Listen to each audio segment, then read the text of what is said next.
السلام علیکم ورحمۃ اللہ وبرکاتہ۔ اعوذ باللہ من الشیطان الرجیم، بسم اللہ الرحمن الرحیم۔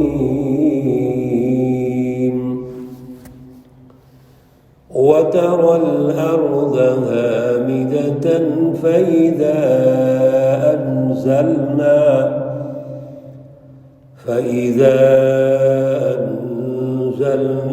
عليها الماء اهتزت وربت وأنبتت من كل زوج بهيج۔ صدق الله العلي العظيم۔ اللهم صل على سيدنا ومولانا محمد النبي الأمي وعلى آله وأصحابه وبارك وسلم وصل عليه۔ معزز بھائیوں، بہنوں، عزیزوں، دوستوں، ساتھیوں،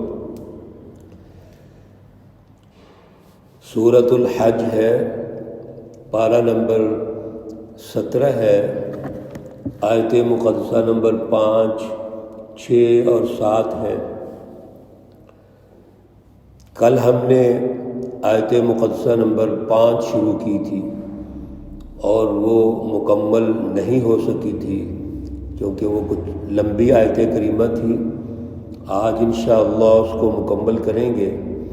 اللہ رب العزت سے دعا ہے، اللہ ان آیات مقدسہ کا فہم اور شعور عطا فرمائے اور عمل کی توفیق اور صلاحیت عطا فرمائے۔ اللہ رب العزت نے ایسے لوگ جو کم علم ہیں، جاہل ہیں، ضدی ہیں، ہٹ درم ہیں اور اللہ کی بات کو اور اللہ کے نبیوں اور سچی جماعتوں کی بات کو تسلیم نہیں کرتے، اللہ نے ان کی مذمت فرمائی تھی۔ اور سب سے بڑی بات کہ ان کا یہ دعویٰ کہ دوبارہ کیسے اٹھیں گے، قیامت کیسے آئے گی، کیسے مریں گے، یا مرنے کے بعد دوبارہ زندگی کیسے ہوگی، جو عقیدہ آخرت جس کو ہم کہتے ہیں، اس پر وہ یقین نہیں رکھتے بلکہ مذاق اڑاتے ہیں اللہ رب العزت کے نبیوں کا، سچی جماعتوں کا اور اللہ کا۔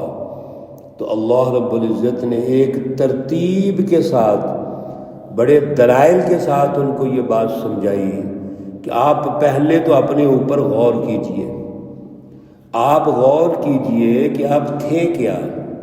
آپ تو مٹی سے پیدا ہوئے، تو پہلے تو انسان کی جو تخلیق ہے، اس کا آغاز ہے، وہ تو معدوم تھا، کچھ بھی نہیں تھا۔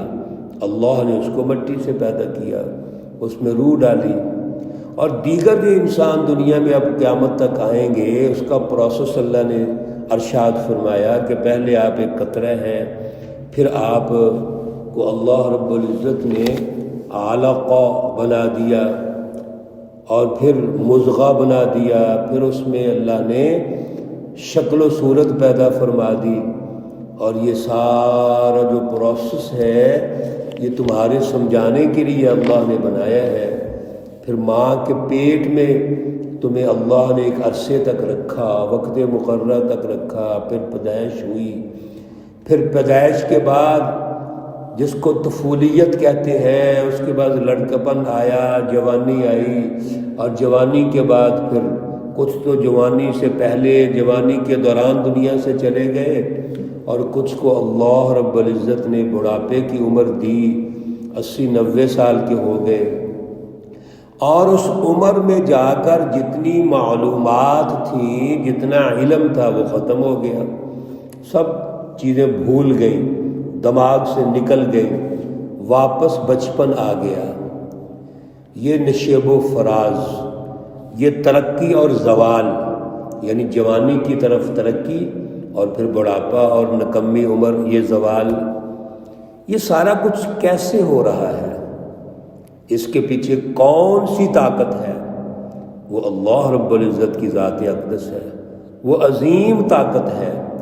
جب وہ عظیم طاقت ہے تو پھر ہمیں اس پر غور کرنا چاہیے کہ ہماری حیثیت کیا ہے۔ جو اللہ فرسٹ ٹائم یہ کام کر سکتا ہے وہ دوبارہ بھی کر سکتا ہے۔ پھر اللہ رب العزت نے مزید سمجھایا وَتَرَى الْأَرْضَ حَامِدَةً، ذرا ایک اور مثال دیکھو، یہ زمین دیکھو، اس زمین کو حامدتاً، یہ خراب پڑی ہوئی تھی، بنجر زمین تھی۔ پھر اللہ نے فَأَنزَلْنَا عَلَيْهَا الْمَاءَ، پھر ہم نے اس پر پانی نازل فرمایا۔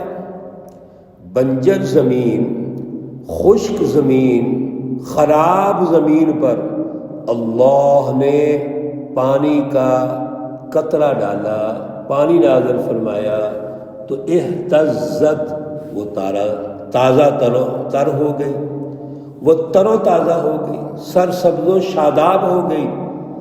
اس میں اللہ رب العزت نے اس پانی کو جب بھیجا تو زمین نے اپنی جو اندر اس کے چیزیں تھیں اس کو اگلنا شروع کر دیا۔ سیراب ہونے کے بعد اس نے اپنی رونمائی کی تو اس سے فصل پیدا ہوئی، اس سے پھول پیدا ہو گئے، اس سے اور بے شمار چیزیں پیدا ہو گئی۔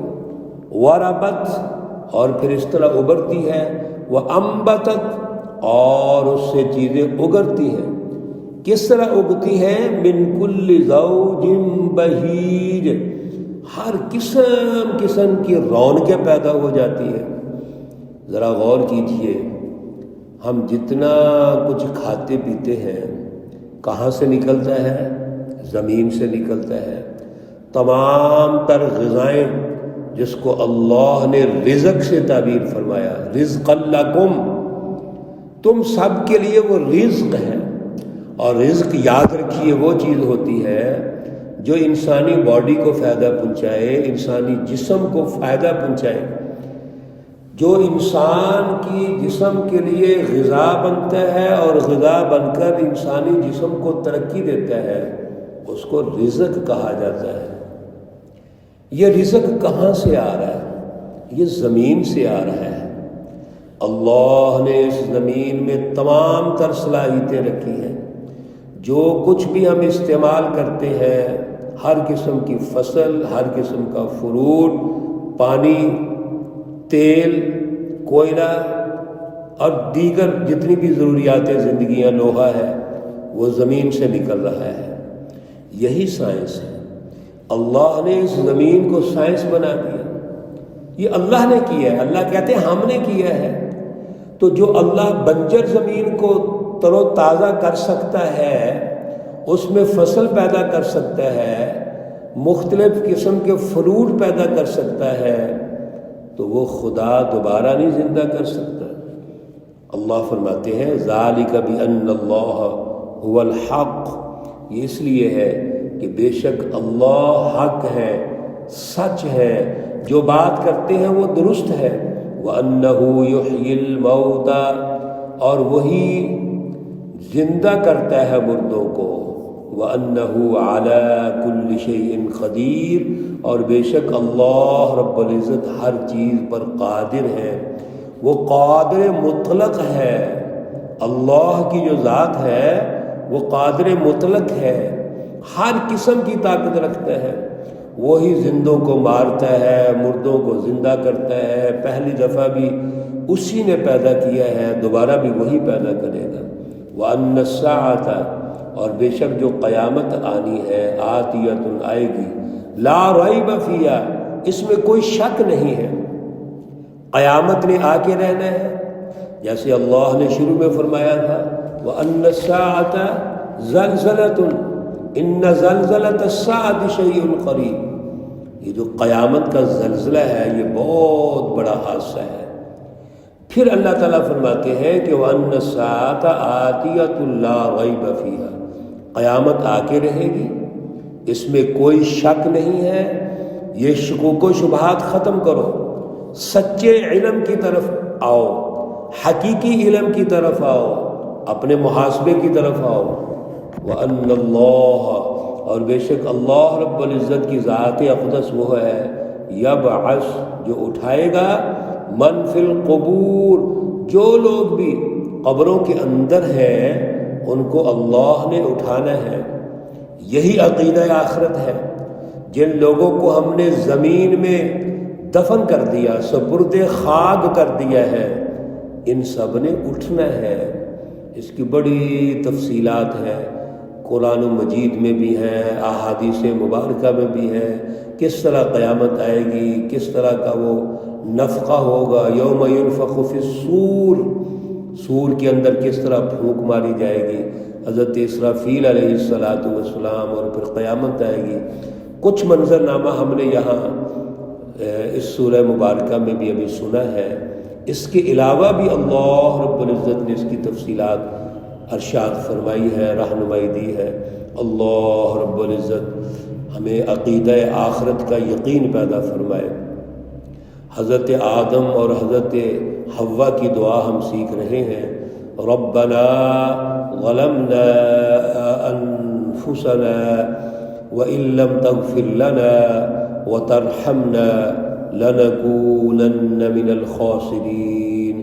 اے ہمارے پروردگار، ہم نے اپنی جانوں پر ظلم کیا ہے، ہم نے اپنی جانوں پر زیادتی کی ہے، ناانصافی کی ہے۔ وَإِن لَّمْ تَغْفِرْ لَنَا، اے اللہ تو نے اگر ہمیں بخشا نہ، وَتَرْحَمْنَا، اور ہم پہ رحم نہ فرمایا، لَنَكُونَنَّ، البتہ ہم ہو جائیں گے، من الخاسرین، گھاٹا پانے والوں میں سے۔ اللہ اس گھاٹے سے ہمیں محفوظ فرمائے۔ بڑی پیاری دعا ہے، ہر وقت کیجئے، دعاؤں میں بھی یہ دعا لازمی کیجئے، ہر نماز کے بعد کیجئے، اللہ قبول فرمائے۔ اللہ رب العزت تمام مرحومین و مرحومات کو جنت الفردوس میں اعلیٰ مقام عطا فرمائے۔ اللہ رب العزت تمام بیماروں کو شفائے کاملہ عاجلہ مستمرہ عطا فرمائے۔ ربنا تقبل منا انك انت السميع العليم وتب علينا انك انت التواب الرحيم، وصلى الله تعالى على النبي الأمي محمد وعلى آله وأصحابه أجمعين برحمتك يا أرحم الراحمين۔ السلام علیکم ورحمۃ اللہ وبرکاتہ۔